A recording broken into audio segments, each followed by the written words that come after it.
Talk-19, Friday, 12th July, 1895.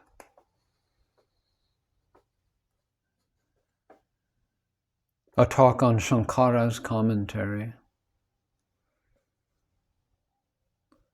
From the fourth Vyasa Sutra, Atman is the aim of all. Ishvara is to be known from Vedanta.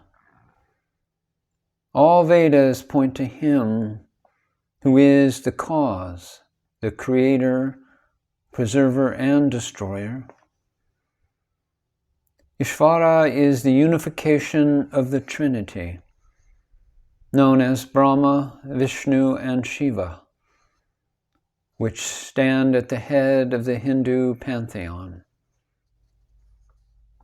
Thou art our Father who take us to the other shore of the dark ocean. As the disciple says to the Master,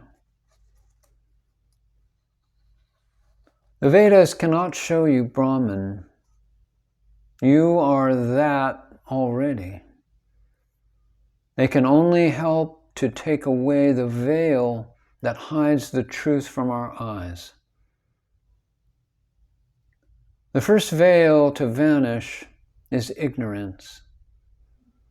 And when that is gone, sin goes. Next, desire ceases, selfishness ends, and all misery disappears. This cessation of ignorance can only come when I know that God and I are one. In other words, identify yourself with Atman, the true self, not with human limitations. Disidentify yourself with the body, and all pain will cease. This is the secret of healing. The universe is a case of hypnotism. So de-hypnotize yourself and cease to suffer.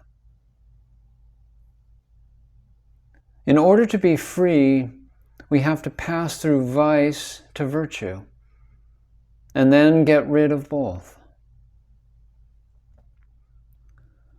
Tamaguna, the dark ignorance of inertia, is to be conquered by Raja. Both are to be submerged in sattva. Then go beyond the three qualities and reach a state where your very breathing is a prayer.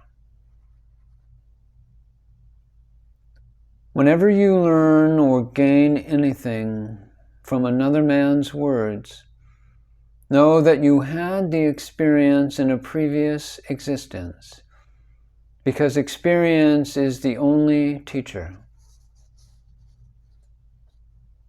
With all powers comes further misery, so kill desire. Getting any desire is like putting a stick into a nest of hornets.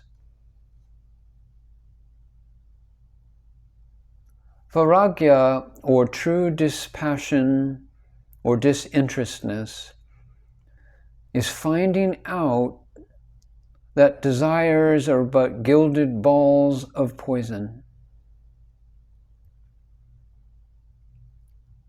As Shankara says, mind is not God. Tat tvam asi. Aham brahmasmi. Which means that thou art and I am Brahman, absolute consciousness. When a man realizes this, all the knots of his heart are cut asunder, all his doubts vanish.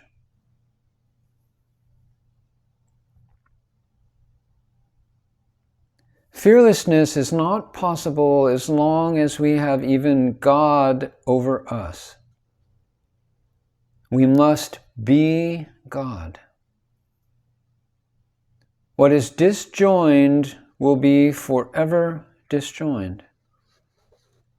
If you are separate from God, then you can never be one with Him, and vice versa. If by virtue you are joined to God, when that ceases, disjunction will come. The junction is eternal, and virtue only helps to remove the veil. We are azad, free, and we must realize this. In the phrase, whom the self chooses, it is meant we are the self and choose ourselves. Does seeing depend upon our own efforts, or does it depend upon something outside? It depends upon ourselves. Our efforts take off the dust. The mirror itself does not change. There is neither knower, knowing, nor known.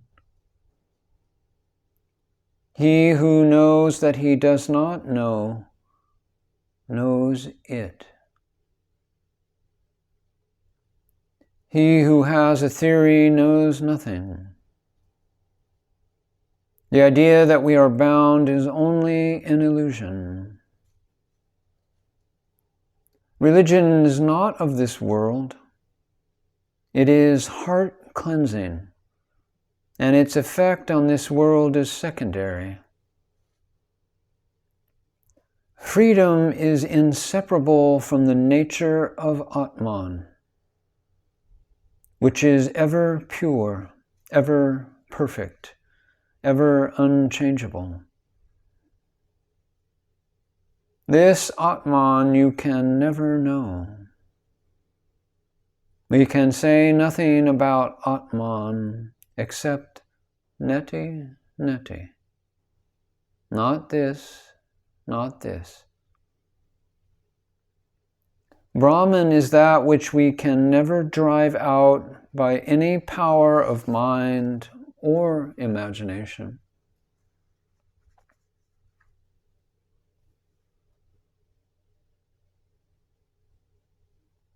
The universe is thought, and the Vedas are the words of this thought. We can create and uncreate this whole universe.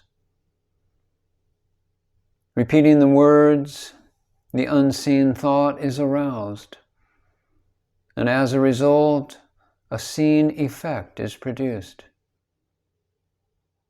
This is the claim of a certain sect of karmis.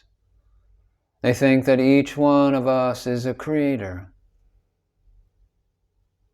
Pronounce the words.